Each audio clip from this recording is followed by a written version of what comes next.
புறப்படும் பெண்ணே நான் பூ வரைந்தார்.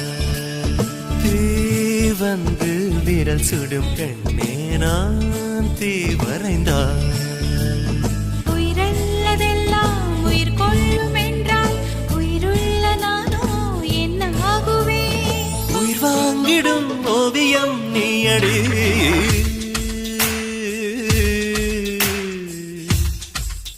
பூவாசம் புறப்படும் பெண்ணே நான் பூ வரைந்தார். தீ வந்து விரல் சுடும் பெண்ணே நான் தீ வரைந்தார். உயிரல்லதெல்லாம் உயிர் கொள்ளும் என்றால் உயிருள்ள நானோ என்ன ஆகுவேன்? உயிர் வாங்கிடும் ஓவியம் நீயடி.